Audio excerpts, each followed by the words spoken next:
It was a cold Monday morning in early November, the kind of morning where the sky over Ohio looked heavy and gray, and the school hallways felt quieter than usual. Emily Carter arrived at Jefferson Middle School before sunrise, as she always did. She had been teaching 7th grade English for 15 years, long enough to know that kids carried more than backpacks into her classroom. They carried fears, secrets, and sometimes pain far too heavy for their age. Emily set her coffee down on her desk and reached for her lesson plans. That's when she noticed it. A folded piece of notebook paper sat neatly in the center of her desk. No name. No explanation. Just a single word written on the outside in shaky handwriting. Please. Her heart skipped. Students sometimes left drawings or silly notes, but something about this felt different. Heavier. Slower. Emily unfolded the paper, and as her eyes moved across the words, her breath caught in her throat. Miss Carter. I don't think anyone would notice if I wasn't here anymore. You're the only teacher who ever asks me if I'm okay. I just wanted to say thank you. And goodbye. For a moment the room spun. The ticking clock on the wall suddenly sounded unbearably loud. Emily sat down hard in her chair, her hands trembling as she reread the note again and again, praying she had misunderstood it. Goodbye. The word burned into her chest. Years of teaching had prepared her for many things. Angry parents, struggling readers, kids acting out, but nothing prepared her for the possibility that a child in her classroom might be thinking about disappearing forever. The bell rang, snapping her back into motion. Students began pouring into the classroom, laughing, talking, dragging their feet.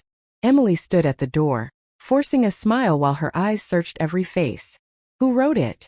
Who was hurting this much? Then she saw him. Lucas Reed slipped into the room quietly, hoodie pulled low, eyes fixed on the floor. 12 years old. Average grades. Never disruptive. The kind of student most teachers described as easy to miss. Emily's heart sank. She remembered how he always sat in the back row, how his essays were filled with loneliness, how he flinched when classmates raised their voices. She knew. Emily taught the lesson on autopilot, barely aware of the words coming out of her mouth. Every few seconds her eyes drifted back to Lucas. He didn't take notes. He didn't look up. He just stared at his desk, as if waiting for the day to end, or something worse.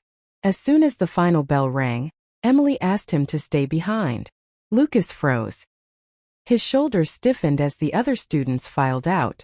When the room was empty, Emily closed the door gently and sat down across from him, placing the note between them. Lucas, she said softly, I found this on my desk this morning. His face drained of color. Tears welled in his eyes instantly, and he shook his head. I'm sorry, he whispered. I didn't mean to cause trouble. Oh, honey, Emily said, her voice breaking. You're not in trouble. But I'm really glad you told someone how you're feeling. That was all it took. Lucas collapsed into tears, the kind that come from holding pain in for too long. Between sobs, he told her everything. His dad had left 2 years ago. His mom worked double shifts and was always exhausted. Kids at school made fun of his old clothes and quiet nature. He felt invisible. Alone. Like he didn't matter to anyone. I just feel tired, he said. All the time. Emily listened, every word carving into her heart. When he finished, she leaned forward and said something she hoped he would remember for the rest of his life. Lucas, the fact that you wrote this note doesn't mean you don't matter. It means you matter so much that your pain needs to be heard. And I promise you, you are not invisible to me. She immediately walked him to the school counselor and stayed with him the entire time. That afternoon, phone calls were made, support plans were put into place, and Lucas went home knowing that someone was finally paying attention. But Emily's involvement didn't end there. Over the next weeks, she checked in with Lucas every morning. She encouraged him to join the school writing club. She praised his work publicly, not to embarrass him, but to let him know he was seen. Slowly, something began to change. His shoulders relaxed. He started raising his hand. He smiled just a little at first.